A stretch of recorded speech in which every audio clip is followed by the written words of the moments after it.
JS. Singh institute of pharmacy शिक्षा के क्षेत्र में निरंतर नए कीर्तिमान स्थापित कर रहा है। फार्मेसी शिक्षा के क्षेत्र में आधुनिक प्रयोगशाला उपकरण एवं अनुभवी योग्य टीचर से विद्यार्थी के जीवन को बदल रहा है। यहाँ की कंप्यूटर लैब लाइब्रेरी भी विद्यार्थी के एजुकेशन में अहम बदलाव ला रहा है। कोर्स इवेंट के साथ साथ cultural event, seminar, educational visit, hospital visit, यहाँ के विद्यार्थी का 360 डेवलपमेंट होता है। फार्मेसी के सारे कोर्सेज जैसे D pharm, B pharm, M pharm, PCI से मान्यता प्राप्त संचालित होता है। यहाँ के स्टूडेंट्स ऑल इंडिया एग्जाम जैसे GPAT, NIPER, CUET, PG आदि में अच्छे रैंक से उत्तीर्ण होते हैं। तो जल्दी करें और फार्मेसी में अपना कैरियर बनाएं और JS. Singh institute of pharmacy में अपनी सीट बुक करें, जिसका पता है पारा सराय, धूंधी, लहरपुर रोड, सीतापुर।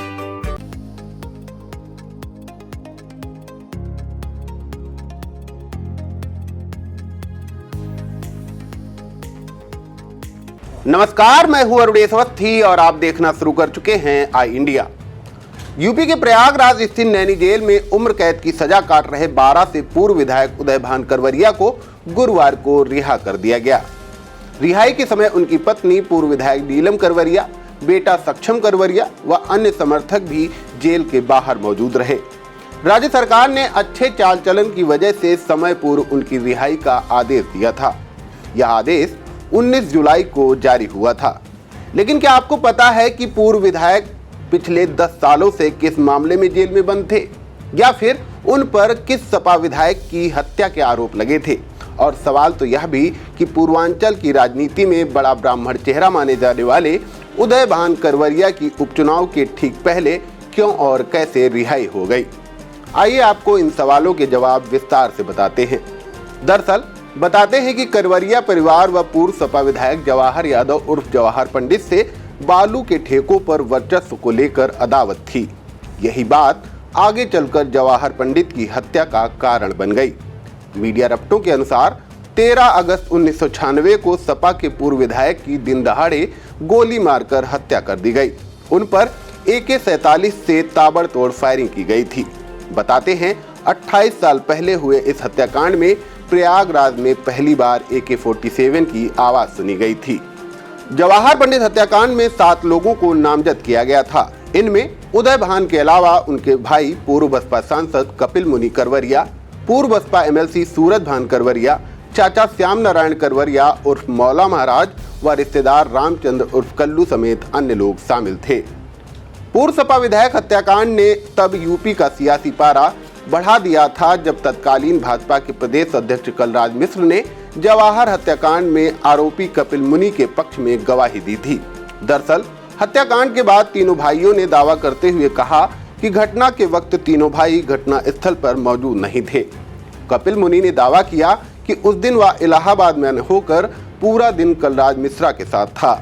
इसके बाद कलराज मिश्र ने बाकायदा तत्कालीन गवर्नर रोमेश भंडारी को खत लिखकर इस बात की गवाही दी थी। हालांकि बाद में कोर्ट द्वारा यह गवाही मानी नहीं गई।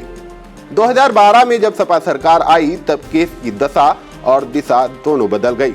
2014 में एक ओर उदयभान चुनाव की तैयारी कर रहे थे तो दूसरी ओर उनके खिलाफ वारंट जारी कर दिया गया। 2 महीने फरारी काटने के बाद उदयभान ने सरेंडर कर दिया। सुनवाई के दौरान कपिल मुनि करवरिया, उदयभान करवरिया व सूरज भान करवरिया को दोषी पाया गया। 4 नवंबर 2019 को करवरिया बंधुओं को उम्र कैद की सजा सुनाई गई। इसी मामले में गुरुवार को पूर्व भाजपा विधायक को समय से पहले रिहा कर दिया गया है। संविधान के अनुच्छेद 161 के तहत मिलने वाली शक्तियों का प्रयोग कर राज्यपाल आनंदीबेन पटेल ने उदयभान करवरिया की आगे की सजा माफ कर दी है, जिसके बाद कारागार विभाग द्वारा पूर्व विधायक की रिहाई के आदेश जारी किए गए हैं। आदेश में कहा गया कि 30 जुलाई 2023 तक उदयभान ने 8 साल 3 महीने 22 दिन की अपरिहार्य सजा व 8 साल 9 महीने 11 दिन की सपरिहार्य सजा काट ली है। SP और DM प्रयागराज ने उदयभान की रिहाई की संस्तुति की है। जेल में सजा के दौरान उनका कार्य व्यवहार उत्तम रहा। उपचुनाव के जस्ट पहले पूर्व भाजपा विधायक की रिहाई के गूढ़ मायने निकाले जा रहे हैं। सियासी जानकार मान रहे हैं कि उदयभान करवरिया पूर्वांचल की सियासत में बड़ा ब्राह्मण चेहरा होने के साथ ही बड़े सियासी खिलाड़ी भी माने जाते हैं। इसका अंदाजा इस बात से लगाया जा सकता है कि भाजपा के संस्थापक सदस्यों में एक रहे मुरली मनोहर जोशी एक वक्त अपनी सीट पर अपने चुनाव की कमान उदय भान करवरिया को ही सौंपा करते थे। फिलहाल यूपी के सियासी हालातों में उपचुनाव के तुरंत पहले पूर्व भाजपा विधायक की रिहाई चर्चा का विषय बनी हुई है। आप इस खबर पर क्या सोचते हैं, हमें कमेंट बॉक्स में जरूर बताएं और देखते रहिए आई इंडिया।